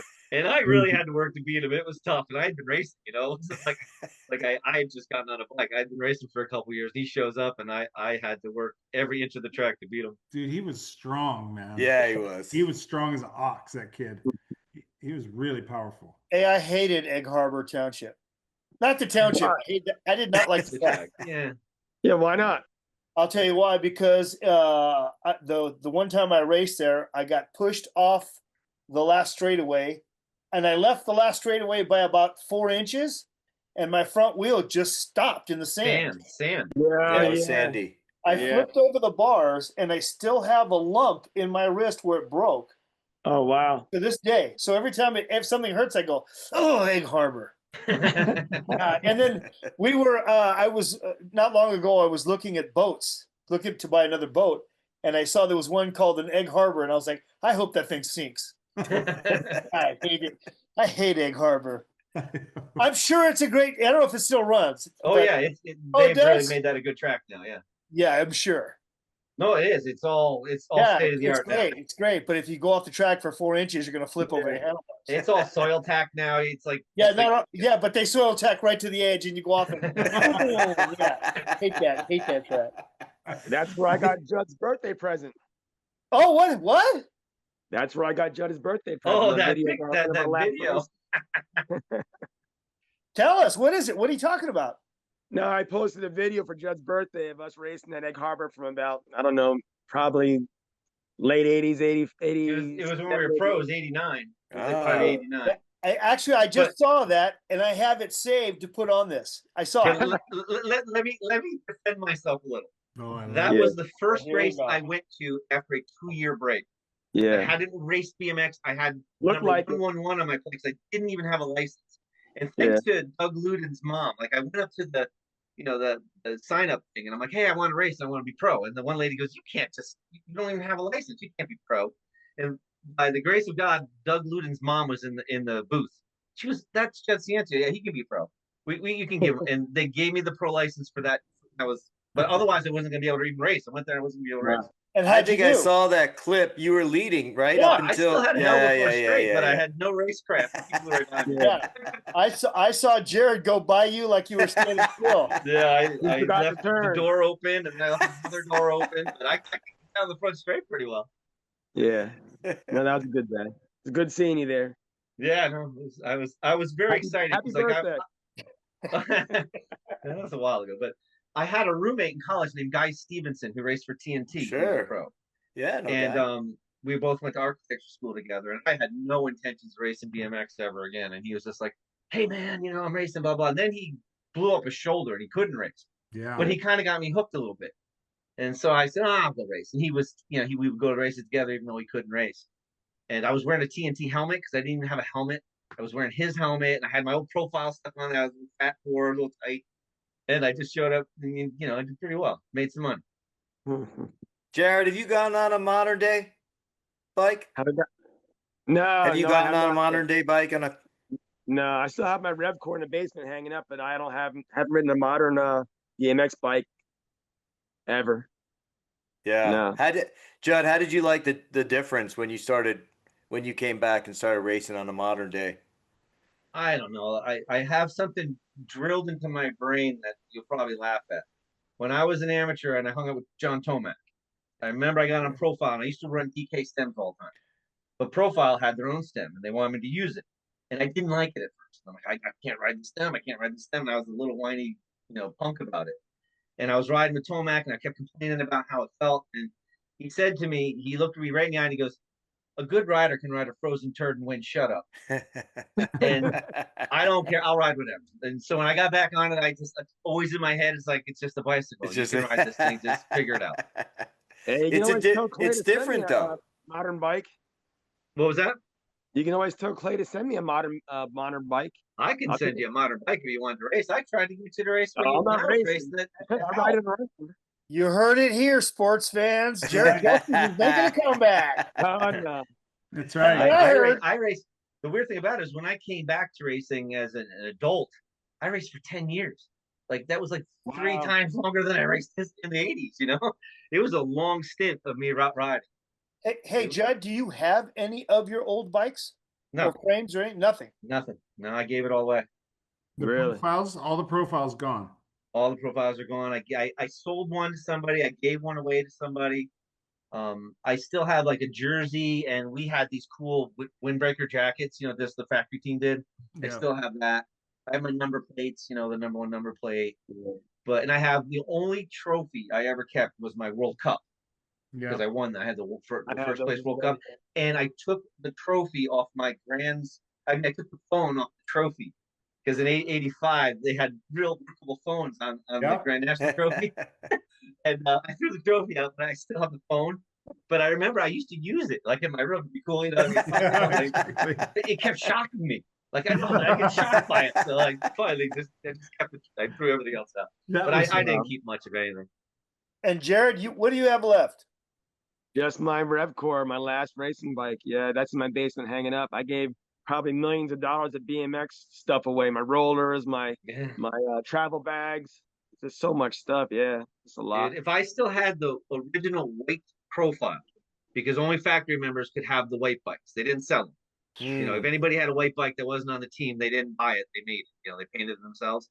That thing would be worth a fortune. The actual real one. Dude, my son Cole, he scans through stuff that's for sale and stuff and old vintage bikes and stuff. I think he saw a profile cruiser that just went online. Somebody's asking, I think $22,000 They're hard to find for a profile cruiser. They're hard to find. And I think it's white. Well, we only had 20 inches. I'm sure it's not original. No. I'm sure it's redone. It's because it's in pristine condition. Yeah. So, but I was like 22. Wow. Yeah, that's their asking. It's funny when Jim Alley, when I would go to profile, when I went to those Florida races, in the shop they had like a mezzanine, and it was just full of frames. They were warranty frames that were like hundreds of them. If someone ever broke a frame or whatever, and I'm like, oh God. Now I think about that. It's like you could just TIG welded something and that thing would still be alive, Oh my gosh, right? I know. The stuff that we didn't realize was of value. I would say like probably 5 years before, maybe a couple of more, maybe 6 or 7 years before the vintage BMX thing started to take off. I had this toolbox full of old chain rings and parts and stuff. And it was a pretty good sized toolbox, and it had reedy pedals. So I don't know if you guys know what reedy pedals were, because I don't know. I think that might be a West Coast thing. No, it was a 70s thing too. Yeah. So 70, I started racing in 78, and reedy pedals, dude, they're super valuable. Like they're really, really rare. And I think I gave like 4 pairs of reedy pedals to Ray Rome at the Orange Y. Just here, man, give this to some kids that need it. Like it's crazy. Stuff. Yeah. You didn't realize, right? And hindsight's 2020. Like, if we would have known that it was going to be what it is now, obviously. I gave CW uniforms away, factory ones, gave them away. Yeah. That purple Z frame you had, Jarrett, you had a purple one, didn't you? No, oh yeah, I hated that bike. Yeah. But that was a one of a kind. I remember seeing you ride that thing. Yeah. That would be worth something, huh? Yeah. No, that bike is long gone. I actually sold my Phase 1 Cruiser probably 20 years ago. Guy kept calling me. So I put it on the eBay and let it go. Figured somebody would enjoy it more than me. So that was happy he got it. We built it together. He called me, told him everything I had on the bike, and he sent me a photo when it was done. It looked good. Oh, that is so cool. Yeah, that's cruel. I got a photo of it somewhere around here, but yeah. Everything is gone but one bike. The RevCore. Yeah. So I'm in a bike shop about a year ago. I guess it was a little over a year ago. And one of the guys in the shop goes, "Hey, Mike, can you help us identify this bike? We don't know what it is." And so I go in the back, and it's a 24-inch cruiser, and it has RevCore stickers on it. And it's a cruiser, but it has a step down like a lady's frame. But it has the milled bottom bracket. It has RevCore stickers. I was like, "What? Wow. A girl's cruiser, a women's cruiser with the RevCore stickers on it?" And so I check the whole thing out, and then I look under the bottom bracket, and stamped in the bottom bracket is Shirley Worsham. No way. Whoa. Wow. It's hanging in my garage. You got it? Of course it is. Hanging in my garage. Of course it is. Awesome. Yeah. I texted Shirley and told her I had it. Wow. That's pretty cool. Yeah. That's pretty cool. Dude, I've got nothing. I've got some CW Cruiser bars to put on it because it's got a mismatch of some funky parts on it. But at some point I'm going to rebuild it and make it, You guys have Very to nice. you guys have to know how Hollywood is. Like, dude, It's amazing. he It's drives. amazing. Yeah, he'll be driving, like, literally the first time we went to Frogtown, he was driving to Frogtown, and he happened in the middle of the desert. It's like Kingman or some crazy desert town, crackhead city, man. And he's always got his head on a swivel, always looking out, sees some dude riding down the street, whips over, starts talking to him. Hey, man, yeah, how much for your bike? And you actually bought that driver as well because you gave me that driver. He just buys shit like that on the side. Hey, dude, I'll give you $500 for that. Hollywood's the horse trader, right? He's always wheeling and dealing. Plus these crackheads, you show them $100 bill, you're taking whatever they got. So he buys this bike and drives up to Frogtown with this bike, and he's like, dude, I bought this thing on the way here, man. And he sold I think the wheels had Hutch hubs on them, if I remember. Yeah, it had Pedals. had Hutch pedals, had Mongoose Pro Class wheels. Wow. Yeah. It was it was, but all together, the way he was riding it was terrible. He had his bars forward, like East Coast style. Yeah, it's good stuff. Come on, Mike. Yeah, I just sold everything out. I sold everything while it was there. And what did you say? He sold the stuff while we were there because we were going to a vintage event, right? So obviously there's buyers. He sells it and he goes, we got beer money for the weekend, boys. Crazy, Yeah. dude. Yep, I always find I keep finding stuff. Yeah, Amazing. you're always looking. If But you're I'm always looking, you looking. find. You got to be looking. Yeah. Yep. Yep, I'm always looking. Mm. Well, if you're looking for a good time, I'm expecting you two boys to come to Dirtyfest next year. Yeah, you guys gotta already, come. we already talked about that. Yeah. On a more somber note.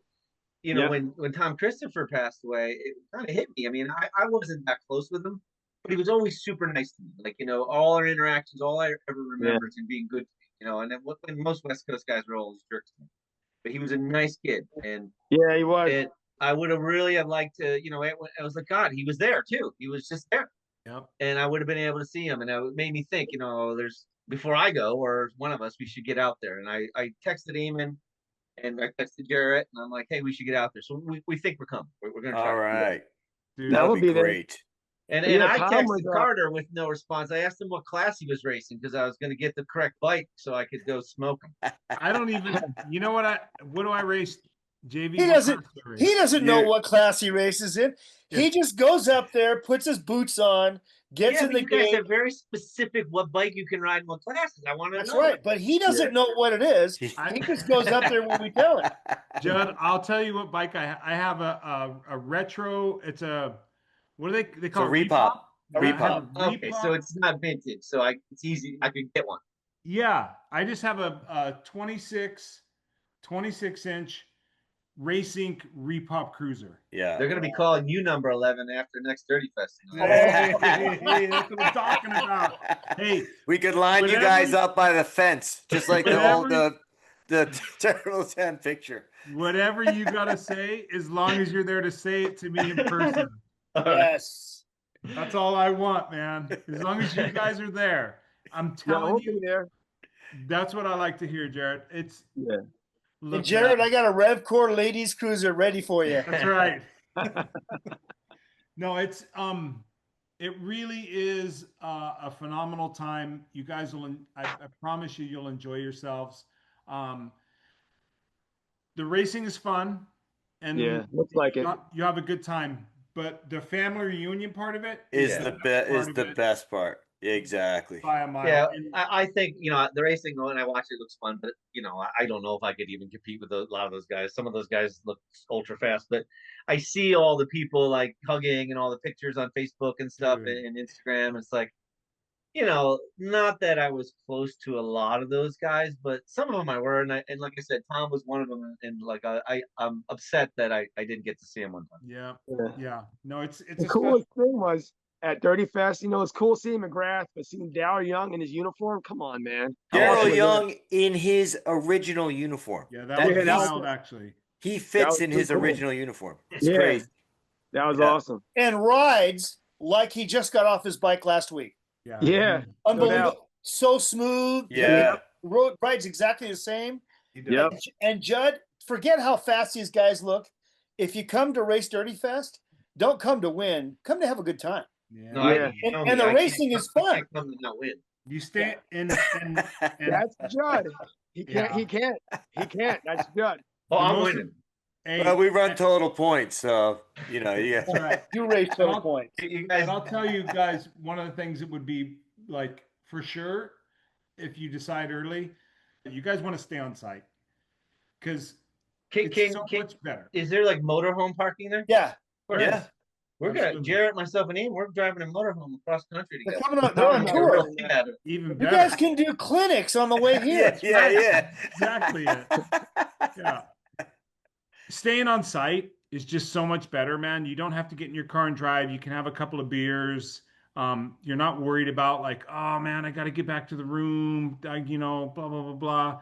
And everybody's camping and hanging out, and people are making burgers at their cabins or they're cooking at their campsite. It's just a good time, man. It's like it really harks back to old school camping at the races and hanging out. And Judd, you're wrong. You won't go 10 feet without someone knowing somebody.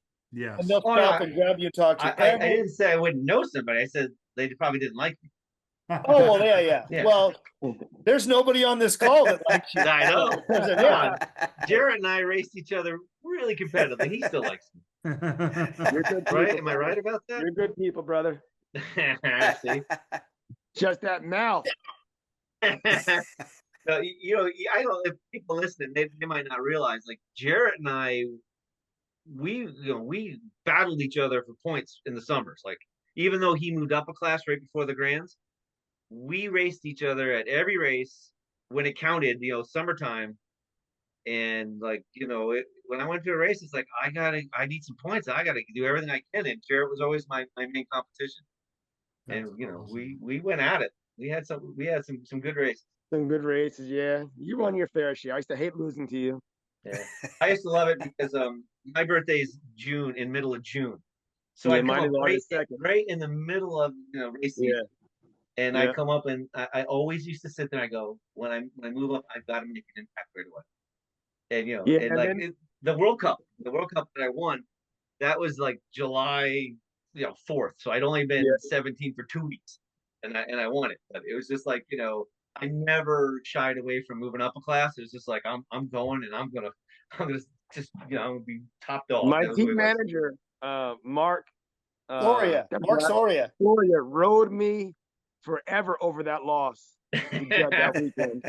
Yeah. Well, I think I've told the story, but Eric Roop helped me with that. I remember, how I think I've told the story to Carter. I'm doing my little stretch to see the cards, to see if I could get a glimpse at a gate. Yep. And I'm doing the big deep knee bend, and I'm looking. I thought I saw 3, and I pull it. It's an 8, and I'm like, son of a bitch. And Eric had told me if you get a bad gate, hold the gate up, and I did. I didn't need to. I was like, hold. Like they went through the whole thing. They named everybody. They used to do that, but it was the World Cup. I Yeah. held the gate up once, and I think it got everybody a little jittery. And I was ready, and I got a great start on that thing. That's fantastic. But Eric helped me with a little mind game, little mojo there. Dude, No, you're Winning going that- fast. You deserve that win. lane did 8 it from well. lane 8. Yeah. Gotta cut Yeah, it. And I know that's a- Jerry was talking about that one video he posted, for my birthday. I posted one back that was in Lorna thread of me beating him from Gate 8 in Hilton, New York, too. Dude, lane 8. I mean, that's a long first straightaway there at the World Cup. But You gotta cut across. You gotta cut you across. gotta come across, man. You gotta make your way over. Yeah, no doubt. I hated lane 8 like everyone does, but I had good races out of lane 8. I won a bunch of Yeah, races out of same. there. I didn't mind outside gates. They're all right. I didn't mind lane 8.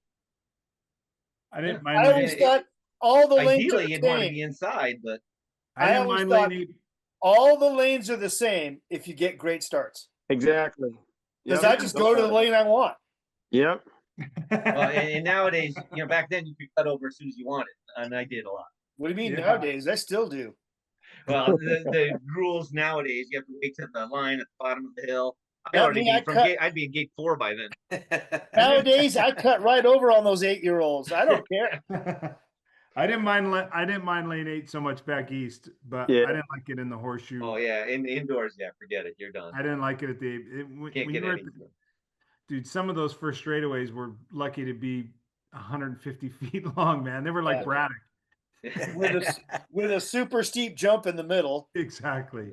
and some guy from NorCal coming in, bombing in from the inside. That's Yeah. right. Yeah. Yep. Well, JV, any other questions for our East Coast friends? Anything you want to ask about? No, I think the only one we got by it, but I did ask Jarrett. I mean, Judd only raced, a few years on factory right away. I'm just That only curious. raced a few years. I mean, a few years, but Total. right, but hit the factory right away. Just curious on. That's the other contention I had when I was talking about West Coast. I did get on a factory team, and you would say in hindsight right away, but I had won 30 nationals or so before I got on profile. I was winning a lot. We had 2 bikes, and I went. The first year I went capped out at the. I had like 7 wins on Cruiser, 5 on 20, and the next year, and for me, it's like I won all these races. And some were like WWBMX, nationals, but I had won a lot in that little bit of time, and I had no interest. Yeah, but once and then there's like what EC said, you were from the East Coast. Yeah. You didn't get exposure. and just the way it the happened. crazy part about Right. it is like I went in 83 at number 1, and I rode specially in 84. I made both Grands Mains. I was riding for Cool Tour, and I made both Grands Mains, and I ended up crashing in both of those. And then in 84 I made the Cruiser Main and got 3rd. And Greg Liggins crashed me in the semi, but I was always making Grands Mains. And that 184, I was riding privateer because I left profile because I thought I'd get a better ride. Mm. And I won a bunch of nationals that whole year in jeans and a OP shirt, and nobody had any interest. And then I make the Grands Main, get a 3rd, blah blah blah. And I'm leaving, and I was so depressed because nobody approached me at the Grands. And as I'm like packing up, putting my, I had my 3rd place trophy, and my mom was there, and Jim Alley from Profile walked over to me. It was like if it had been 10 minutes later, I'd have been in my car. Wow. Maybe he wouldn't have talked to me. Yeah. It's just I swear I was about ready to give up then. It's just like, what do I have to do? Granted, I didn't win the Grands, but I was in the mains, and I won those races, and I had nobody not anybody asking me. And then luckily Jim Alley came up, and he's like, hey, and I always hung out with him because I was good friends with Corey Alley. He was a really good guy. And they offered me a ride, and I almost cried. That was like, I can't believe I finally broke through. Yeah, there you go. And then I remember you with that Cool I got a Tool. lot faster even because I was like, Cool I Tool, yeah. I remember you on the Cool Tool, wearing the Cool Tool white uniform.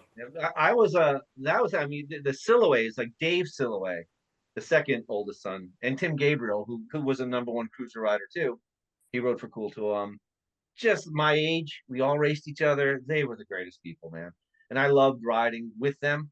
But they were a smaller team. Everyone didn't know that. They seemed like a big budget team, but they weren't. And we had 3 guys in the same class on that team. Wow. And Hey, James, weren't you asking me a question? What's that? This is why guys don't like you, Judd. What's that? I missed what he said. No, I was gonna ask Judd the same. It's fine because it came down to it. But first, really when he first got on the team, and kind of what his thoughts were initially when he hooked up with Jarrett, everyone. No, that I asked Jarrett that, but I was gonna ask you. But very interesting how you got your ride though at Profile. So I think I'm fairly certain that if it wasn't for Reed Rollins, I never would have got on CW. If Reed was the catalyst for that happening, I'm fairly certain. He opened that door. He was a big CW distributor and rode for CW too on Cruiser. Yeah. He was the NAG National 1 number for 1. the older guys, right? Yeah. And Wasn't he number 1? Yep. Yep. And he was he had his mail order business. So he was selling a lot of CWs on the East Coast for Roger. So it made sense that Roger would support. But listen, You didn't get that ride because of Reed Rollins. You got that ride because you kicked ass. Well, you got the Oh, yellow yeah, but I think sleeves because of Reed. Yeah, you got the black sleeves sleeve. because of what you did, but you got the yellow sleeves yeah, because the of black. Reed. There you go. I'll take that. Yeah. Dude, Yeah, no, it Jarrett, was, you can't sell yourself short, man. You were easily one of the fastest guy, in our class, just by far. Wasn't even close. Like when I raced and I moved up, you were the only one I ever worried and that's why I used to hate getting beat by you. But about. that It was mouth, like, and I know your desire to beat me was high, and when it happened, I would go crazy. But you know, but I, you were the that's only what I one that raced. I would go to the race and say I would watch your practices when I could and say where's my advantage on him, and that was I didn't Yeah. care about anybody else. Jarrett, you were in that article, up and coming. Was it up and coming pro or something like that? You were in that, right? That group, weren't you? I don't recall it. I thought Man, you were one of the. I thought you were one of the ones that were in that. It was like a. I can't almost see it. It was like up and I got a comers or decent something. amount of for being an East Coast guy. I got a decent amount of exposure. I got the top 25 amateurs. I got a couple of photos. I did well, a couple of full page spreads. I can't complain about being an East Coast guy and not getting a lot of exposure. I got more than most guys from the West Coast, than the East Coast, I should say. So, Yeah. some stuff out there. Well, and I can tell you from the teammate and the team owner and team manager perspective, dude, we loved you. We loved you. Thank Mark you. Soria loved you. Roger, we all loved. We just thought you were the greatest. And after I got to meet your parents, it was. Oh, of course he's a great guy. Yeah, you're Thank just you, sir. yeah, man. Eric, were you on I'd love to see CW Roger with again, Jarrett man. too? I wasn't. I didn't get You on weren't. CW till '87. Oh, that was Yeah, later for you. Yeah, I was off in '85. I think the end of '85 is when I got off CW. Because I think I raced, yeah, the next year for the bike shop. I got number one in '86. So yeah, CW ended in '85. '83 to '85 was my run Yeah. on the factory team. Well, Like '82. Roger now owns.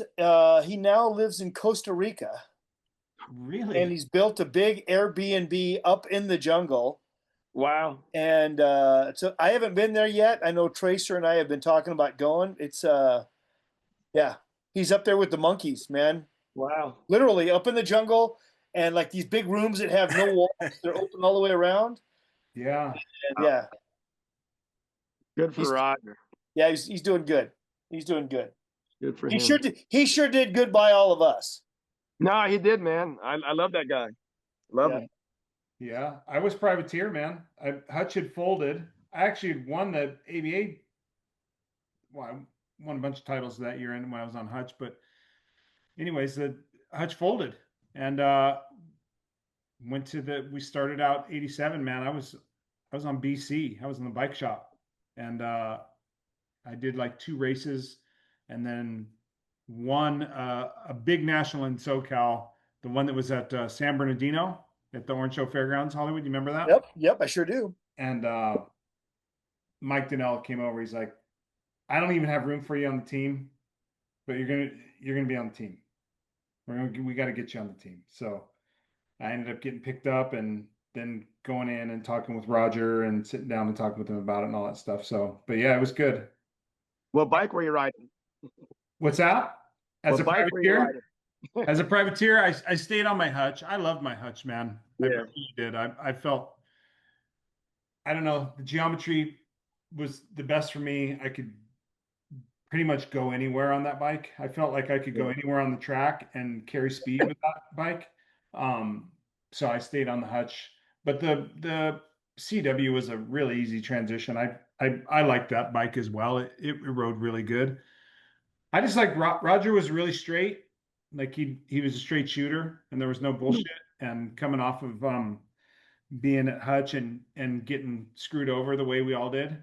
I mean, I understand business, especially as I get older now. I understand business, and things happen, and finances fall out for various reasons that we're unaware of. So, but at the time, man, I was just so bitter, right? Because it's like you give everything and you win everything, and then it's like, dude, they just yanked the rug, and Money was gone. it was gone. There was nothing. There was nothing there, you know. Yeah. And, so I was grateful to like be with Mike Donnell and Roger Worsham, who were straight shooters, and they were very direct and gave it to you straight.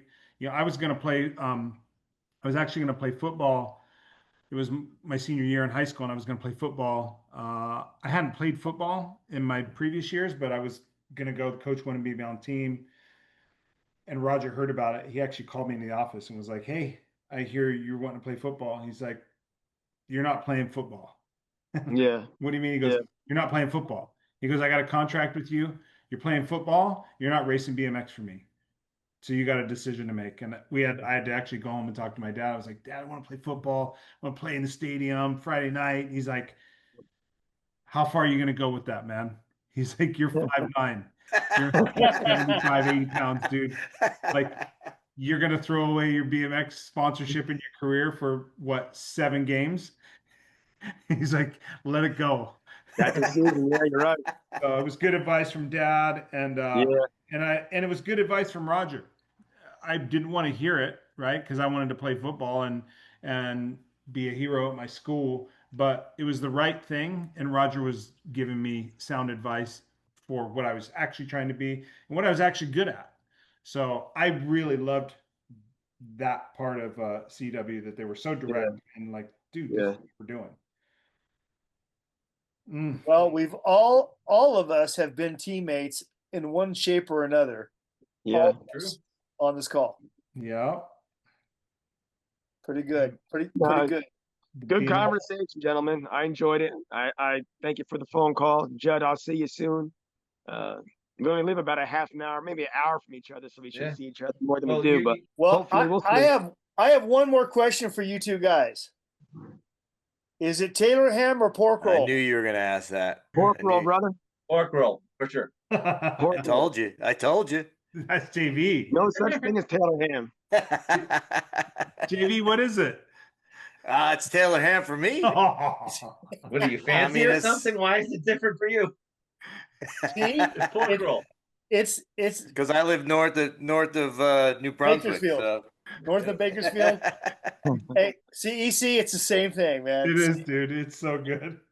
Hey, love you guys. Can't wait to see you guys at Dirtyfest 4. Yes, we sir. might bring a whole bunch of East Coasters. Please. Yeah. Bring them.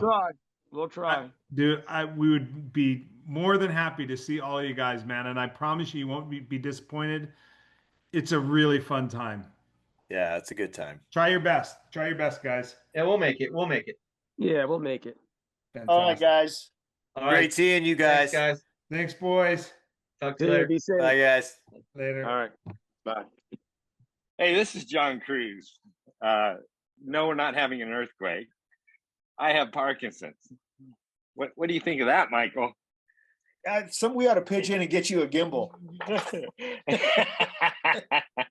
That would be nice.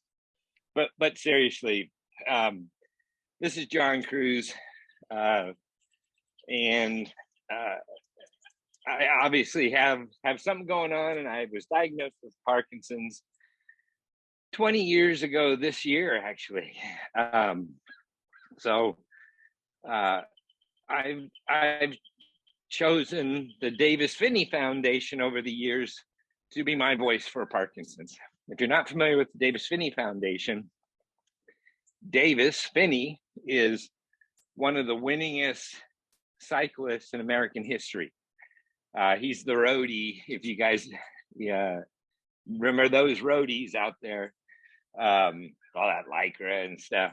But he is just a great man. When he was diagnosed with Parkinson's, he decided to make a difference in people's lives. And his choice was to start a foundation. And that foundation obviously wishes for a cure for Parkinson's, because there is no cure at this time. But they recognize that you have to live with Parkinson's. And your caregivers are having to live and take care of us. And the Davis Finney Foundation, that's what they do, is they look for a cure, but they look for ways to enhance the quality of life for Parkinson's sufferers and their caregivers. So I appreciate all of you supporting the Davis Finney Foundation. It certainly means a lot to me. I know we all have something, right? So I think it's important to give back to our communities, whether it's BMX or a foundation that's close to your heart. If you don't have one, please choose mine. I appreciate you. Well, thank you, John Cruz. You certainly have made a difference in a lot of lives, including mine, and giving us the opportunity to do something good for somebody else is fantastic. So thank you. Thank you so much. And on behalf of John Cruz, please find a way to give something to the Davis Finney Foundation on behalf of John Cruz, the Dirty Knobs, and your entire BMX family. Thank you very much. Hey everybody, Sean here from Rad BMX Builds. If you don't know who I am, I'm retired military owning a small veteran-owned BMX company. I specialize in social media content and build old school and retro BMX bikes from predominantly the 80s. Sometimes I dabble into the 70s and into the 90s, but 80s are my area. I'm a Gen X kid and I love this type of stuff. So if you like old school BMX builds and content, events and shows, make sure you give me a follow on Instagram at rad_BMX_builds. I also have a YouTube channel. Go check us out on YouTube at Rad BMX Builds. I wish all of you a very Merry BMXmas, and as always, stay rad.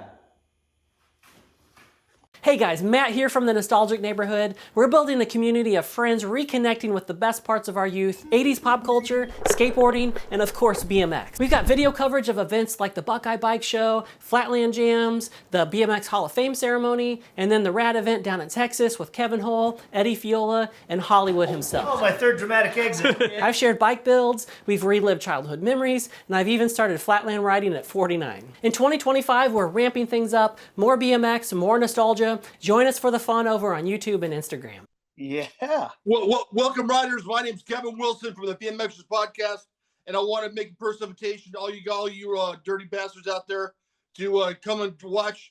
If you're into old school BMX stories, old school trivia, or building old school bikes, I'd like to invite you to come by the BMXers podcast on the BMXers YouTube channel and check us out. Leave me a message, subscribe, leave me a dirty message. It doesn't matter.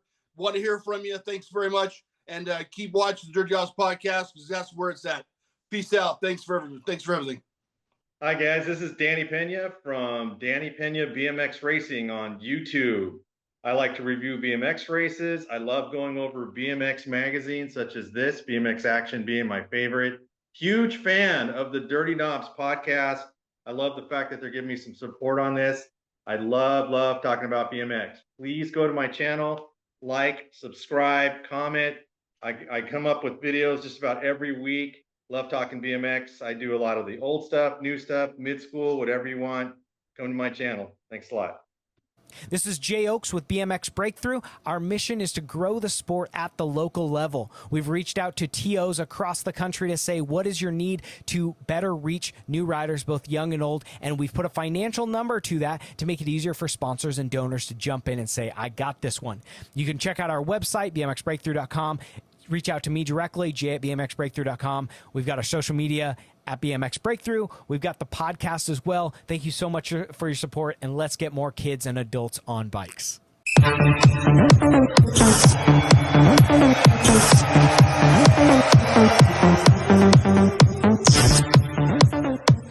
Guys, you're watching the Dirty Knob Podcast with Mike Miranda, Eric Carter, James Vicente. What the heck? Are you enjoying the show? Well, hey, take a minute. Stop. Pause. Go to your computer. TorqueRacing.com.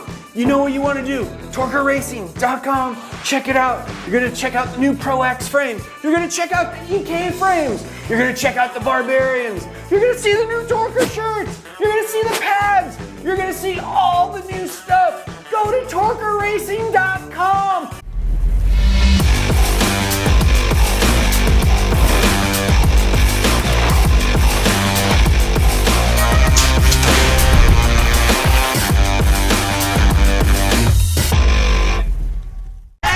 You Dirty Knobs! You've been watching the Dirty Knob Podcast with Mike Miranda, Eric Vicente. Guess what? Now, I'm Bill Ryan. This is Supercross BMX. You need to click on the supercrossbmx.com. Come on over. Buy stuff. We need to sell stuff so we can keep in business, so we can keep supporting the show. Come on. Do it.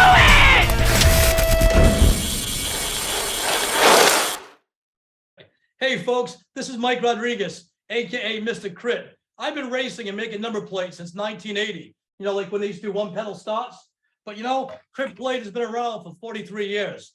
The last 4 decades, the who's who of BMX have raced a Crit number plate straight to the handlebars. And you know, you get that guy Mike Savage, the international man of BMX, still doing it strong. And you know, back in the day, the plates used to be reversible because there was multiple sanctions, and you could put, you know, one sanction on one side, one on the other. Now you just got one. But Crit is still reversible, and that logo is still on the back for guys like Mike and you rad guys, you know, like Mike Miranda, who would turn those handlebars and twist them up. And we got it rad just for you.